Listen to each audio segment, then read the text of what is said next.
Hello students, स्वागत है आप सभी का आपके अपने यूट्यूब चैनल मैथ मैजिक में। स्टूडेंट्स, आज की इस वीडियो में हम लोग कक्षा 9 वृत्त प्रश्नावली 10C का प्रश्न नंबर 9 से आगे के प्रश्नों को हल करने वाले हैं। स्टूडेंट्स, पिछली वीडियो में स्टूडेंट्स प्रश्न नंबर 8 तक पूरा कंप्लीट कर चुके थे। स्टूडेंट्स, अगर पीछे की वीडियो आप नहीं देखे हुए हैं तो नीचे डिस्क्रिप्शन में आपको लिंक मिल जाएगा, वहां से पीछे की वीडियो देख सकते हैं। और स्टूडेंट्स, अगर आप चैनल पे नए हैं और अब तक आपने चैनल को सब्सक्राइब नहीं किया हुआ तो एक बार चैनल को जरूर सब्सक्राइब करें। वीडियो को स्टार्ट करते हैं। स्टूडेंट्स, प्रश्न नंबर 9 है, चक्रीय समलंब ABCD में भुजा AB भुजा DC के समांतर है, सिद्ध कीजिए भुजा AD बराबर भुजा BC। तो देखिए यहाँ पे हमने ABCD एक चक्रीय चतुर्भुज बनाया हुआ है और क्या आपको दिया हुआ है कि चक्रीय जो ABCD चक्रीय चतुर्भुज है वह समलंब चतुर्भुज है। ठीक है, जैसा कि आपको प्रश्न में दिया हुआ है। और यहाँ पे AB और DC एक दूसरे के समांतर है और सिद्ध क्या करना है कि भुजा AD भुजा BC के बराबर है। रचना में हमने क्या किया, यहाँ पे बिंदु C से, ठीक है, बिंदु C से DA के समांतर हमने CE रेखा खींचा। ठीक है, तो देखिए प्रश्न को कैसे हल करेंगे स्टूडेंट्स। सबसे पहले लिखेंगे स्टूडेंट्स, दिया है, देखिए क्या दिया हुआ है, ABCD एक चक्रीय समलंब चतुर्भुज है, भुजा AB समांतर भुजा DC है। ठीक है, सिद्ध क्या करना है कि भुजा AD बराबर भुजा BC। रचना में हमने क्या किया कि बिंदु C से DA के समांतर CE रेखा खींचा। अब देखिए उपपत्ति में चूंकि ABCD एक चक्रीय चतुर्भुज है तो यहां से देखिए जब चक्रीय चतुर्भुज है तो कोण ABC और कोण CDA, कोण CDA इन दोनों का सम क्या होगा, 180 अंश होगा, क्योंकि चक्रीय चतुर्भुज के सम्मुख कोणों का योग क्या होता है स्टूडेंट्स, 180 अंश होता है। यानी हम दिखा रहे हैं कि यह कोण प्लस यह कोण बराबर 180 अंश। तो देखिए क्या लिखेंगे यहाँ पे लिखेंगे कोण ABC प्लस कोण CDA बराबर 180 अंश। ठीक है, इसको समीकरण फर्स्ट बना लेंगे। ठीक है, अब देखिए यहाँ पे AB और CD एक दूसरे के समांतर हैं और AD रेखा उन्हें काटती है। ठीक है, AD रेखा काटती है, AD मिलाती है। तो यहां से देखिए जब कोई दो लाइनें पैरेलल हों, ठीक है, कोई दो लाइनें यानी AB और CD एक दूसरे के समांतर हैं तो यह कोण प्लस यह कोण इन दोनों का सम क्या हो जाता है, 180 अंश हो जाता है, क्योंकि यह तिर्यक रेखा के एक ओर के बने कोण है। तो यहाँ पे क्या लिखेंगे, देखिए AB समांतर CD, देखिए यहाँ पे लिखेंगे AB समांतर CD और AD उन्हें मिलाती है, AD उन्हें मिलाती है। ठीक है, अब AD मिलाती है तो क्या होगा, देखिए यहां से, इसलिए कोण CDA प्लस कोण DAB।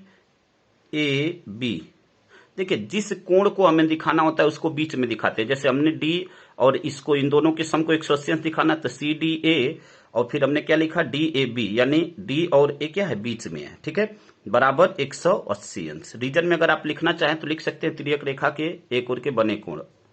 ठीक है, अब यहाँ पे यह क्या हो जाएगा, समीकरण 2 हो जाएगा। ठीक है स्टूडेंट्स, अब देखिए समीकरण 1 और 2 को जोड़ने पे क्या हो जाएगा। ठीक है, समीकरण 1 और 2 को जोड़ना है तो आप लिख सकते हैं समीकरण 1 प्लस 2 समीकरण 1 प्लस 2। अब देखिए यहाँ पे क्या कर देंगे, नहीं यहाँ पे जोड़ना नहीं है स्टूडेंट, समीकरण 1 तथा 2 से। ठीक है, 1 तथा 2 से। अब समीकरण 1 तथा 2 से हम देखेंगे, देखिए समीकरण का राइट हैंड साइड बराबर है तो लेफ्ट हैंड साइड भी आपस में बराबर होगा। यानी यहां से हम क्या लिख सकते हैं, देखिए इतना बराबर इतना। ठीक है, तो यहां से लिखेंगे कोण ABC प्लस कोण CDA बराबर कोण CDA प्लस कोण DAB। ठीक है, अब यहां से देखिए यहाँ पे CDA यहाँ पे CDA पक्षांतर करेंगे तो यह क्या हो जाएगा, आपस में कट जाएगा स्टूडेंट्स, और बचेगा क्या, कोण ए बी सी बराबर कोण डी ए बी। तो यहां पे लिख देंगे कोण ए बी सी बराबर कोण डी ए बी। उम्मीद करते हैं कि यहां तक बिल्कुल अच्छी तरह स्टूडेंट्स आप समझ गए होंगे। अब देखिए आगे क्या करेंगे। अब देखिए यहां पे डीए और सीई एक दूसरे के समांतर है रचना से, रचना में हमने लिखा हुआ है। तो यहां पे क्या दिखाएंगे, देखिए यहां पे दिखाएंगे डीए समांतर सीई रचना से, ठीक है, यहां पे रीजन में लिख सकते हैं रचना से। अब देखिए जब डीए और सीई समांतर हो गए, यानी कोण डीए बी, ठीक है, कोण डीए बी और कोण सीई बी यह आपस में क्या हो जाएंगे, बराबर हो जाएंगे, ठीक है। तो यहां से क्या लिखेंगे, देखिए जब यह समांतर हो गए तो कोण डीए बी बराबर कोण सीई बी। देखिए जब यह लाइन और यह लाइन आपस में समांतर हो गई तो यह कोण और यह कोण, ठीक है, यह आपस में क्या हो जाएगा, बराबर हो जाएगा, ठीक है। सेम उसी नियम से जैसा यहां पे हमने दिखाया, यहां पे यह दोनों आपस में, यहां पे यह क्या हो जाएगा स्टूडेंट्स, संगत कोण हो जाएगा, ठीक है। क्योंकि देखिए जब यह लाइन देख लीजिए डीए और सीई एक दूसरे के समांतर है, तो यह लाइन उसको कट कर रही है, तो यानी यह कोण और यह कोण आपस में बराबर है, ठीक है ना। देखिए डीए बी और सीई बी यानी यह कोण आपस में बराबर है, तो यह क्या हो जाएगा, आपस में संगत कोण हो जाएगा। तो यह दोनों आपस में बराबर हो गए। अब देखिए जब यह दोनों आपस में बराबर हो गए, अब हम बात करेंगे त्रिभुज सीई बी में। तो यहां से लिखेंगे त्रिभुज सीई बी में, ठीक है। त्रिभुज सीई बी में क्या होगा, यहां पे देखिए सीई जो है क्या हो जाएगा, सीई बीसी के बराबर होगा, ठीक है। यहां पे लिखेंगे सीई बराबर बीसी, देखिए सीई बराबर बीसी। अब देखिए अब जब सीई बीसी के बराबर हो गया तो हम यहां से क्या लिख सकते हैं, देखिए तो यहां से क्या होगा स्टूडेंट, सीई बराबर हमने क्या लिखा, बीसी। अब देखिए सीई बराबर बीसी कैसे होगा, देखिए यहां पे हमने क्या लिखा है कि डीए और सीई एक दूसरे के समांतर हैं, ए बी रेखा उन्हें काट रही है, तो यह कोण ए और कोण ई आपस में बराबर होगा क्योंकि संगत कोण होगा। अब जब यह संगत कोण होगा और हमने यहां पे यह दिखाया है कोण बी और कोण ए भी आपस में बराबर हैं, तो यानी तब यह कोण और यह कोण भी बराबर होंगे, और जब दो कोण आपस में बराबर होते हैं तो उसके आमने सामने की भुजाएं भी आपस में बराबर होती हैं। तो यहाँ पे हमने क्या दिखा दिया, यहाँ से इसके सामने किया भुजा यानी सीई और इसके सामने किया भुजा यानी बीसी, इन दोनों को हमने क्या दिखा दिया स्टूडेंट्स, बराबर दिखा दिया। अब देखिए यहां से हम क्या लिख सकते हैं, सीई बराबर यहां से क्या हो जाएगा, बीसी। बीसी के स्थान पे हम क्या लिख सकते हैं, एडी लिख सकते हैं। देखिए बीसी के स्थान पे क्या लिख सकते हैं, एडी। रीजन में अगर आप लिखना चाहें तो लिख सकते हैं कि समांतर चतुर्भुज ए ई सी डी की सम्मुख भुजाएं हैं, ठीक है, समांतर चतुर्भुज ए ई सी डी की सम्मुख भुजाएं, यहां पे रीजन में आप लिख सकते हैं स्टूडेंट। अब देखिए यहां से एडी के स्थान पे हम क्या लिख सकते हैं, यहां पे देखिए सीई के स्थान पे यहां पे क्या कर देंगे, बीसी लिख सकते हैं। देख लीजिए ऊपर सीई बराबर बीसी हमने दिखाया, तो सीई के स्थान पे हम क्या लिख सकते हैं, बीसी, और यहां पे एडी है ही, ठीक है। तो हमने क्या दिखा दिया, बीसी बराबर एडी, बीसी बराबर यानी एडी बराबर बीसी या बीसी बराबर एडी, बात एक ही है, ठीक है। तो यही हमें प्रूफ करना था, तो यहां पे लिख देंगे प्रूव्ड। उम्मीद करते हैं स्टूडेंट्स कि यहां तक आपको बिल्कुल अच्छी तरह समझ में आ गया होगा। अगले प्रश्न को हल करेंगे स्टूडेंट्स। अगला प्रश्न आपका प्रश्न नंबर 10 है, एक चक्रीय चतुर्भुज एबीसीडी की दो भुजाएं एबी और सीडी समांतर हैं, सिद्ध कीजिए कि भुजाएं एडी और बीसी आपस में बराबर हैं और विकर्ण एसी और बीडी भी बराबर हैं। तो यहाँ पे चित्र हमने बना लिया है। चित्र में क्या है देखिए, यहाँ पे एबी, ठीक है, और सीडी एक दूसरे के समांतर हैं। हमें सिद्ध क्या करना है, हमें यह सिद्ध करना है कि एडी और बीसी आपस में बराबर हैं और विकर्ण एसी और बीडी आपस में बराबर हैं। अब इसमें हमने रचना में क्या किया स्टूडेंट्स, बिंदु ए से सी को मिलाया, ठीक है, और बिंदु बी से डी को मिलाया। तो देखिए प्रश्न को कैसे हल करेंगे स्टूडेंट्स।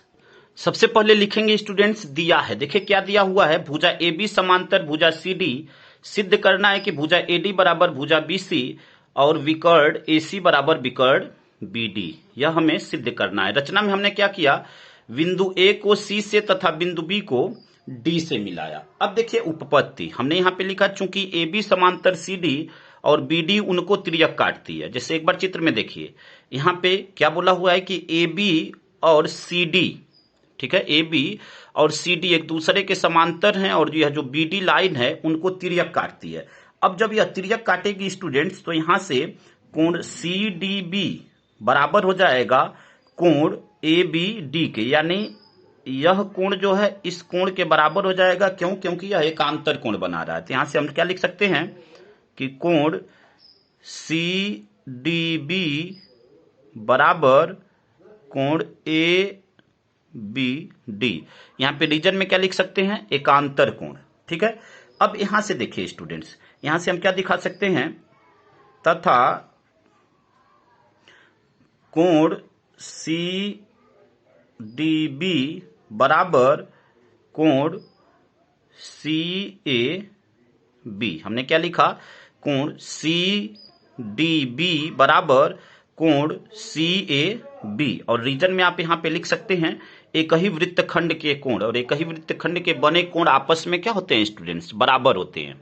ठीक है, तो देखिए अब यहां से हम क्या कर सकते हैं? यहां से सी डी बी के स्थान पे क्या लिख सकते हैं? ए बी डी लिख सकते हैं। तो यहां से हम लिख सकते हैं स्टूडेंट्स कि कोण ए बी डी बराबर कोण सी ए बी। ठीक है, उम्मीद करते हैं कि यहां तक बिल्कुल आप अच्छी तरह समझ गए होंगे स्टूडेंट्स। अब देखिए हम लोग बात करेंगे त्रिभुज ए बी सी और त्रिभुज ए बी डी में। ठीक है, तो यहां पे लिखेंगे, देखिए अब त्रिभुज ए बी सी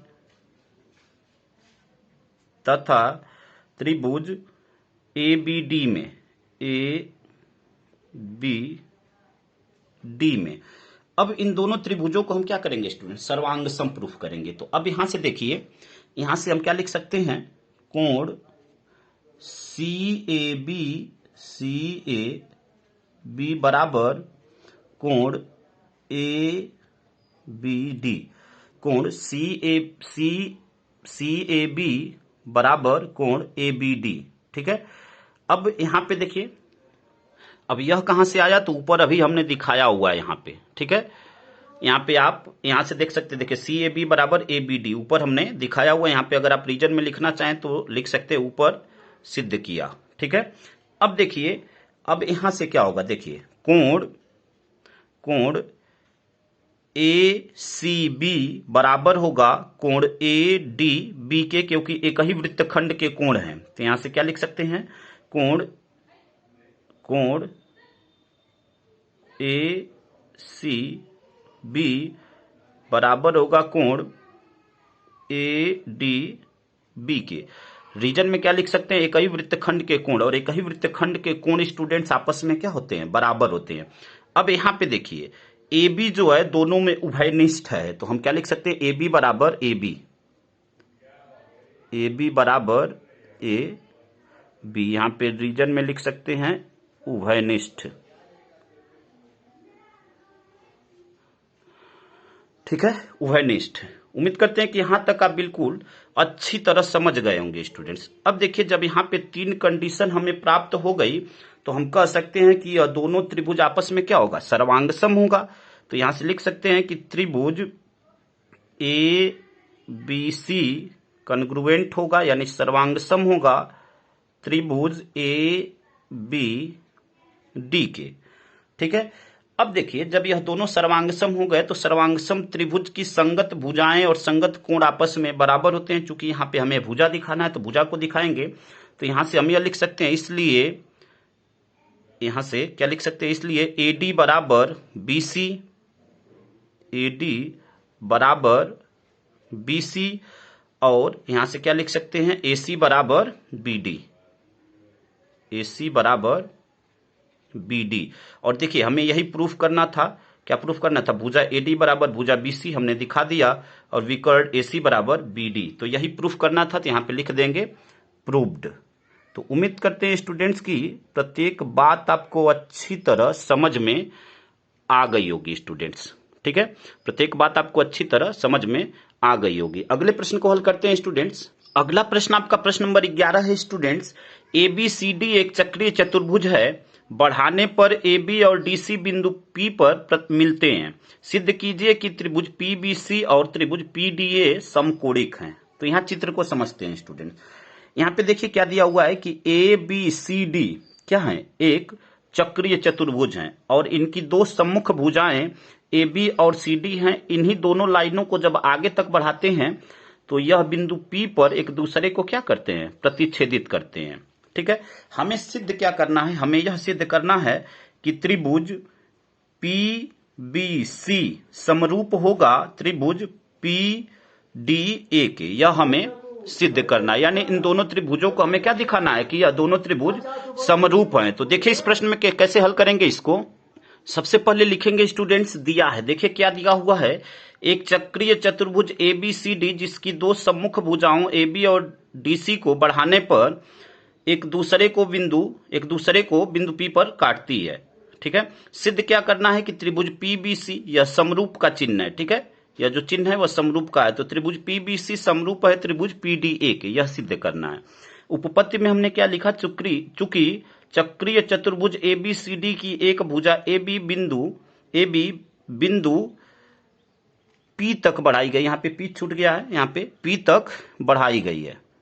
ठीक है, अब देखिए जब यह बिंदु P तक बढ़ाई गई है तो यहां से हम क्या लिख सकते हैं स्टूडेंट्स, इसलिए कोण 1 बराबर कोण 2। रीजन में आप इसको क्या लिख सकते हैं, यहाँ पे रीजन आपको अपने से लिखना है, हम बता देते हैं। यहाँ रीजन में लिखना है कि चक्रीय चतुर्भुज के बाह्य जो कोण होता है सुदूर स्थित, देखिए यह दोनों एक दूसरे से सुदूर स्थित अंतः कोणों के बराबर होता है। ठीक है, चक्रीय चतुर्भुज का बाह्य कोण सुदूर अंतः कोणों के बराबर होता है। तो यहाँ पे आपको रीजन अपने से लिख लेना है। अब देखिए स्टूडेंट्स, इसको हम क्या बना लेंगे, समीकरण फर्स्ट बना लेंगे। ठीक है, अब देखिए इसी प्रकार आपको क्या लिखना है, हम लोग फिर इस प्रकार क्या लिखेंगे, चक्रीय चतुर्भुज ABCD में, ठीक है, चक्रीय चतुर्भुज ABCD में भुजा DC को बिंदु P तक बढ़ाया गया है। ठीक है, यह चीज आपको अपने से लिखना है। यहाँ पे जैसे यह हमने लिखा वैसे लिखना है। चक्रीय चतुर्भुज ABCD में यहाँ पे भुजा AB को बढ़ाया गया था, यहाँ पे भुजा DC को बिंदु P तक बढ़ाया गया है। ठीक है, जब यहाँ बढ़ाया गया तो यहाँ से क्या हो जाएगा, इसलिए कोण 3 जो है कोण 4 के बराबर हो जाएगा। रीजन वही होगा जो यहाँ पे हमने दिया है। ठीक है, यानी कोण 3 और कोण 4 आपस में क्या हो जाएंगे, बराबर हो जाएंगे। इसको समीकरण 2 बना लेंगे स्टूडेंट्स।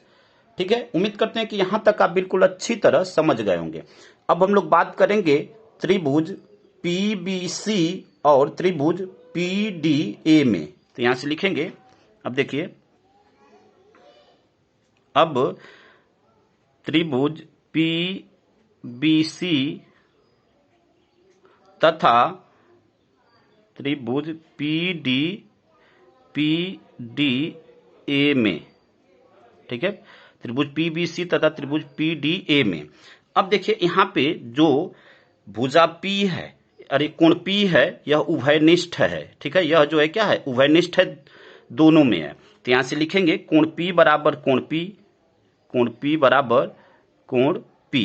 ठीक है, अब इन दोनों त्रिभुजों को हम समरूप सिद्ध कर रहे हैं। कोण P बराबर कोण P, यहाँ पे रीजन में आप लिख सकते हैं उभयनिष्ठ। ठीक है, अब देखिए यहां से कोण 1 बराबर कोण 2। ठीक है, समीकरण 1 से, यहाँ पे रीजन में आप लिख सकते हैं समीकरण 1 से। यहाँ पे देखिए कोण 1 बराबर कोण 2, और फिर यहां से क्या लिखेंगे, समीकरण 2 से कोण 3 बराबर कोण 4, कोण 3 बराबर कोण 4, यहाँ पे रीजन में समीकरण 2 से। अब देखिए यहाँ पे जब 3 कंडीशन हमें प्राप्त हो गई तो हम यहां से लिख सकते हैं अतः त्रिभुज PBC समरूप, यह समरूप का चिन्ह है, समरूप होगा त्रिभुज PDA के। ठीक है, और आप रीजन में क्या लिख सकते हैं, एंगल एंगल एंगल। ठीक है, एंगल एंगल एंगल यानी कोण कोण कोण समरूपता नियम से। ठीक है, यह क्या है, दोनों समरूप हो गए, और यही आपको सिद्ध करना था स्टूडेंट्स। ठीक है, यही आपको सिद्ध करना था। तो उम्मीद करते हैं कि यहां तक आप बिल्कुल अच्छी तरह समझ गए होंगे। अगले प्रश्न को हल करते हैं। अगला प्रश्न आपका प्रश्न नंबर 12 है, किसी वृत्त के परिगत चतुर्भुज ए बी सी डी के कोण इस प्रकार हैं कि कोण ए बराबर 70 अंश, कोण बी बराबर 80 अंश, कोण सी बराबर 120 अंश। स्पर्श बिंदुओं को मिलाकर अंतर्गत चतुर्भुज खींचा जाता है। अंतर्गत चतुर्भुज के प्रत्येक कोण ज्ञात कीजिए। ठीक है, तो अब यहाँ पे देखिए क्या क्या हमें पता है। यहाँ पे वृत्त के परिगत ए बी सी डी, ठीक है, एक चतुर्भुज है। ठीक, अब देखिए जिसमें आपको कोण ए 70 अंश है, कोण बी आपका 80 अंश है, कोण सी 120 अंश है, जैसा प्रश्न में दिया हुआ है।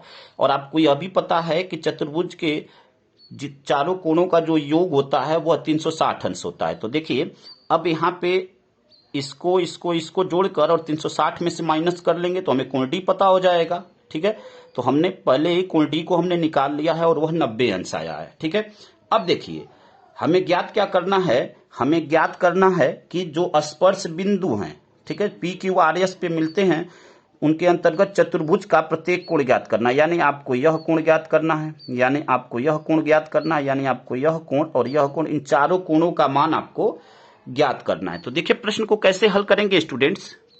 सबसे पहले लिखेंगे स्टूडेंट्स, दिया है, देखिए क्या दिया हुआ है। वृत्त के परिगत ए बी सी डी एक चतुर्भुज है जिसमें कोण ए बराबर 70 अंश, कोण बी बराबर 80 अंश, कोण सी बराबर 120 अंश है, तब कोण डी बराबर 90 अंश। ठीक है, अब देखिए हमें ज्ञात क्या करना है कि स्पर्श बिंदुओं पी क्यू आर एस को मिलाने पर अंतर्गत चतुर्भुज का प्रत्येक कोण, यानी यह कोण, यह कोण, यह कोण, यह कोण, यह ज्ञात करना। अब देखिए उत्पत्ति में क्या लिखेंगे। उत्पत्ति में हम लिखेंगे, चूंकि देखिए यहाँ पे एपी, यहाँ पे एपी और ए क्यू आपस में बराबर होंगे क्योंकि बिंदु ए से स्पर्श रेखा है। ठीक है, तो यहाँ पे लिखेंगे एपी बराबर ए क्यू, और यहाँ पे रीजन में आप लिख सकते हैं बिंदु ए से स्पर्श रेखा है। अब देखिए जब दो भुजाएं आपस में बराबर होते हैं तो उसके कोण भी आपस में बराबर होते हैं। तो अब यहां से हम यह लिख सकते हैं कि यह कोण इतना यह और इतना यह भी आपस में बराबर होंगे। यानी यहां से यह लिख सकते हैं, तब कोण ए पी क्यू, यानी इस कोण की बात कर रहे हैं। ठीक है, कंफ्यूज मत होइएगा। कोण ए पी क्यू, कोण ए पी क्यू बराबर हो जाएगा कोण ए क्यू पी के, कोण ए क्यू पी के बराबर हो जाएगा। अब देखिए स्टूडेंट्स, अब आपको यह भी पता है कि त्रिभुज के तीनों कोणों का जो योग होता है वह 180 अंश होता है। ठीक है, यानी कोण ए, कोण पी, कोण क्यू। ठीक है, यह कोण और यह कोण, इन तीनों का सम क्या होगा, 180 अंश होगा। यानी अगर यहां से हमें ए पी क्यू का मान निकालना हो तो हम क्या लिख सकते हैं, देखिए कोण ए पी क्यू। ठीक है, अब कोण ए पी क्यू का मान निकालना है तो हम यह लिख सकते हैं कि तीनों का सम 180 अंश, यानी यह कोण प्लस यह कोण। अब यह कोण तो बराबर है। ठीक है, अगर 180 में से, ध्यान से समझिएगा इस लाइन को क्योंकि यही लाइन हर जगह यूज होने वाली है, 180 में से यह कोण हम माइनस कर दे रहे हैं। ध्यान से समझ लीजिए, 180 में से यह कोण माइनस कर दे रहे हैं। यह दोनों कोण बराबर हैं तो माइनस करने के बाद उसका हम आधा कर दे रहे हैं। ठीक है, ध्यान से समझ लीजिए, 1/2 हम कर दे रहे हैं।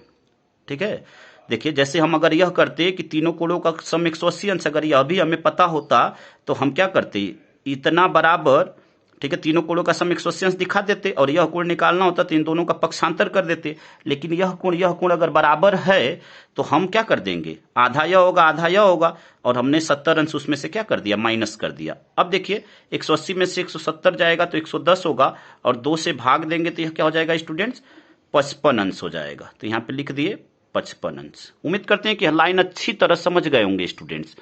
अब देखिए, अब यहां पे इसी प्रकार देखिए यहां पे क्या है, यहां पे बीपी, ठीक है, बीपी और बीएस आपस में बराबर है जैसे ऊपर हुआ है। ठीक है, जैसे यहां पे हमने दिखाया, तो अब यहां से यही चीज लिखेंगे स्टूडेंट्स। यहां से लिखेंगे बीपी बराबर बीएस, बीपी बराबर बीएस, यहां पे लिख लेंगे इसी प्रकार, इसी प्रकार। अब बीपी बराबर बीएस हो गया तो अब यहां से क्या होगा, देखिए बीपी यस बराबर होगा बीएस पी के, सेम वैसे ही जैसे यहां पे हुआ है। ठीक है, जब दो भुजाएं आपस में बराबर हो जाती हैं तो उसके कोण भी आपस में क्या होते हैं, बराबर होते हैं। तो अब यहां से हम यह लिख सकते हैं कि कोण BPS कोण BPS बराबर है कोण BSP के, कोण BSP के। ठीक है, अब यहां पे भी वही चीज करेंगे, हमें BPS का मान निकालना है। तो अब यहां से कोण BPS कैसे पता चलेगा? देखिए, हमें यह कोण निकालना है, यह कोण। तो अब इस कोण का मान निकालने के लिए हम क्या करेंगे? अब यहां पे देखिए, यह कोण और यह कोण बराबर है। ठीक है, तो हम 180 में से क्या कर देंगे? माइनस कर देंगे। तो अब यहां पे देखिए 1/2 और 180 माइनस यह 80 अंश। ठीक है, जो काम ऊपर किए हैं वही काम यहाँ पे भी हो रहा है स्टूडेंट्स, कंफ्यूज नहीं होइएगा। ठीक है, अब यहाँ पे 180 में से 80 गया 100 और 2 से भाग दे देंगे तो यह क्या हो जाएगा? 50 अंश हो जाएगा। ठीक है, अब हम बात करेंगे, देखिए यहाँ पे बात करेंगे हम CSR और CRS, यह दोनों आपस में बराबर होंगे। तो अब यहाँ पे लिखेंगे इसी प्रकार कोण CSR, ठीक है, देखिए CSR बराबर होगा कोण CRS के। अब यहां पे भी वही चीज करेंगे, हमें यह कोण पता करना है, यह कोण पता करना है। तो अब क्या कर देंगे? और यह कोण बराबर है, तो हम क्या कर देंगे? 1/2 और 180 में से यह कोण माइनस कर देंगे। तो क्या हो जाएगा यहाँ पे? 180 माइनस 120 बराबर, अब 180 में से 120 जाएगा 60 होगा, 2 से डिवाइड करेंगे तो यह क्या हो जाएगा? 30 अंश हो जाएगा। यह आपका हो गया कोण CSR। ठीक है स्टूडेंट्स, उम्मीद करते हैं कि यहां तक आप बिल्कुल अच्छी तरह समझ गए होंगे। अब देखिए हम लोग बात करेंगे यहाँ पे DRQ बराबर होगा DQR के। तो यहाँ पे लिखेंगे DRQ बराबर होगा कोण DQR के। और यहाँ पे भी वही काम करेंगे, देखिए यहाँ पे भी, अब यहाँ पे क्या लिख देंगे? 1/2 और 180 अंश और इसका मान क्या है? 90 अंश, तो माइनस 90 अंश। अब यह क्या हो जाएगा? यहाँ से DRQ का मान क्या हो जाएगा? DRQ का मान 180 में से 90 गया तो 90 हो जाएगा, 2 से डिवाइड करेंगे तो यह क्या हो जाएगा? 45 अंश हो जाएगा। ठीक है स्टूडेंट्स, अब यहाँ पे हमें यह कोण पता चल गया, यह कोण सभी पता चल गए। अब हमें अंदर वाले कोण निकालने हैं, यानी यह कोण, यह कोण, यह कोण और यह कोण, यह चारों हमें पता करने हैं। अब देखिए यहां से क्या करेंगे स्टूडेंट, ध्यान से एक एक स्टेप को समझिएगा। अब अगर हम यहाँ पे कोण P की बात करें, ठीक है, एक को समझ लीजिए तो सभी अच्छी तरह आपको समझ में आ जाएगा। यहाँ पे देखिए अगर कोण P की हम बात करें तो कोण P यानी यह अंदर वाला कोण P निकालना है। तो अब यह बाहर वाला, उसमें से यहां से यहां तक पूरा 180 अंश का कोण बनेगा। अब यहाँ पे यह बाहर वाला और यह बाहर वाला माइनस कर देंगे तो हमें अंदर वाला पता चल जाएगा, यानी कोण P बराबर क्या हो जाएगा? यहाँ से देखिए 180 अंश माइनस कोण APQ, कोण APQ यानी ऊपर वाला कोण APQ माइनस कोण BPS, माइनस कोण BPS। अब देखिए यहां से कोण P फाइंड आउट करने के लिए 180 अंश APQ, तो APQ का मान हमने निकाला, यहां पे क्या आया था? 55 अंश। तो यहां पे रख देंगे 55 अंश और BPS का मान 50 अंश। ठीक है, BPS का मान 50 अंश, तो यहाँ पे 50 अंश। अब यहां से कोण P का मान क्या हो जाएगा? 180 अंश माइनस, ठीक है, अब इन दोनों को हल कर लेंगे तो यह क्या हो जाएगा? 105, यानी कोण P का मान क्या आ गया? 75 अंश आ गया। ठीक है स्टूडेंट्स, उम्मीद करते हैं कि यहां तक आप बिल्कुल अच्छी तरह समझ गए होंगे। अब देखिए कोण Q की बात करते हैं, तो कोण Q बराबर क्या हो जाएगा? अब यहाँ पे हम डायरेक्ट मान रखते हैं स्टूडेंट्स। देखिए कोण Q बराबर हम लिख क्या सकते हैं? 180 अंश माइनस 180 अंश माइनस AQP और माइनस DQR। ठीक है, यह हम यहाँ पे लिख सकते हैं। तो अब देखिए AQP का मान क्या है? AQP, यहाँ पे AQP का मान 55 अंश। ठीक है, तो यहाँ पे हम रख देंगे 55 अंश माइनस यहाँ पे DQR का मान, DRQ या DQR का मान 45 अंश, तो यहाँ पे 45 अंश। तो कोण Q का मान क्या हो जाएगा? इसको हल करेंगे तो यह 55 और 45 100 हो जाएगा। 180 में से 100 गया तो 80 अंश हो जाएगा स्टूडेंट्स। उम्मीद करते हैं कि यहाँ तक आप बिल्कुल अच्छी तरह समझ गए होंगे। अब देखिए कोण आर फाइंड आउट करते हैं, तो कोण आर बराबर क्या हो जाएगा, ऐसे ही 180 अंश माइनस, यहाँ पे देखिए अब 180 अंश माइनस, अब इसके लिए हम क्या कर सकते हैं, देखिए जो चक्री चतुर्भुज के जो सम्मुख कोण होते हैं वह आप उन दोनों का सम 180 अंश होता है। यानी यहाँ से कोण आर और कोण पी, इन दोनों का सम क्या होगा, 180 अंश। कोण पी हमें पता चल गया तो 180 में से हम कोण पी माइनस कर देंगे तो हमें कोण आर पता चल जाएगा। तो 180 अंश माइनस कोण पी कितना आया है, 75 अंश आया है। तो इसको माइनस कर देंगे स्टूडेंट, तो 180 में से 75 गया तो यह क्या हो जाएगा, 105 अंश।